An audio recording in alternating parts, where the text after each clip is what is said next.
Part C. Figure 22.1 shows the first ionisation energies for elements across period 3.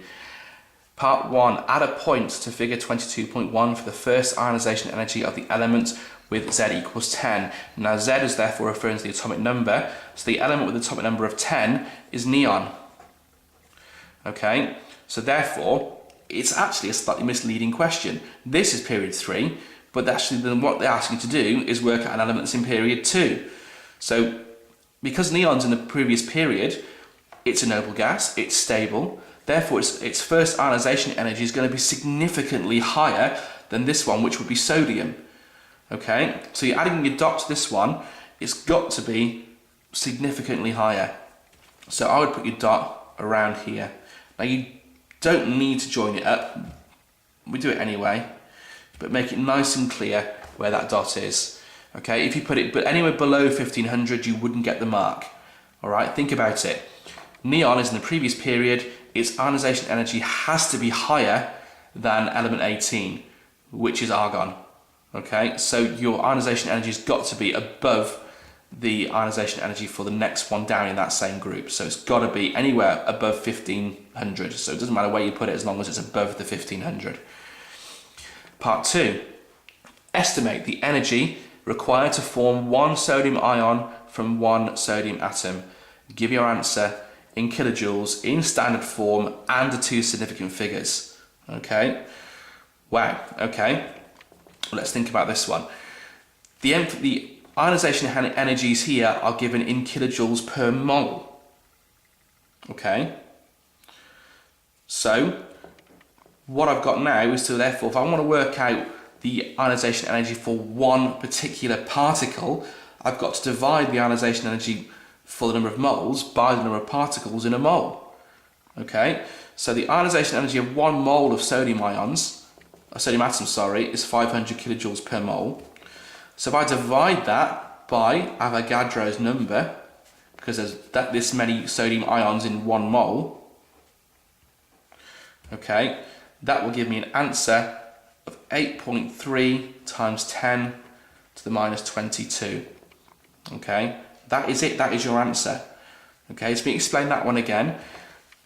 This value here, the ionisation energy here, is for 1 mole of sodium ions, to form 1 mole of sodium ions. The question asks how much energy is needed for 1 atom, okay, to form 1 ion, not 1 mole of ions. So this is the number for 1 mole, remember Avogadro's number, so therefore 1 atom has got to be the energy, the ionisation energy for 1 mole divided by the number of particles in a mole. Okay. Now ask for the answer in standard form to two significant figures. I've done that straight away. If you put your answer into your calculator, 500 divided by 6.02 times 10 to the 23, that comes out, I've done that wrong, I'll try again, 500 divided by 6.02 times 10 to the 23, comes out 8.305647841 times 10 to the minus 22.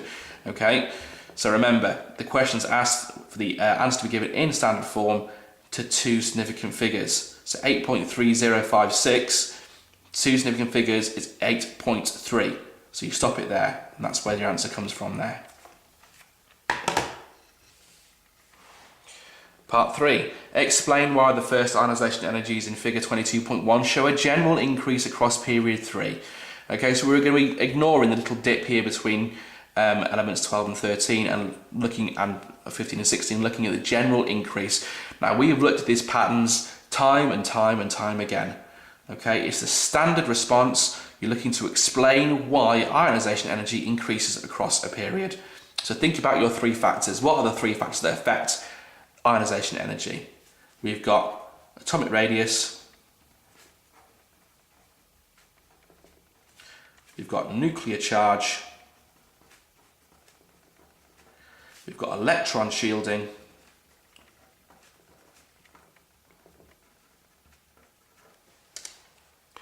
and therefore we've got something affecting the nuclear attraction.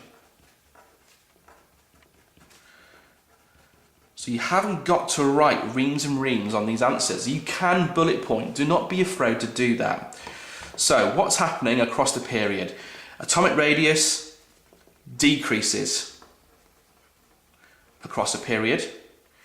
Nuclear charge increases, which is the same as saying there is more protons. Electron shielding stays the same. Therefore, the nuclear attraction increases or gets stronger.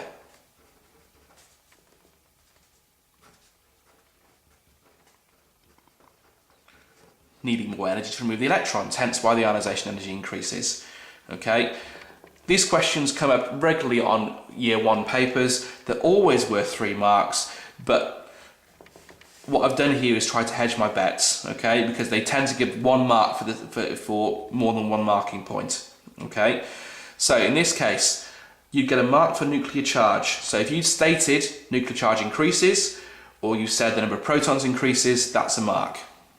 Okay, if you have said either atomic radius decreases or electron shielding stays the same, so these two are the same marking point. Now be careful of that, because that's a common thing. You don't get a separate thing for each of those. It's either, so I've hedged my bets by writing them both down. The risk of that is you could contradict yourself if you get one of them wrong.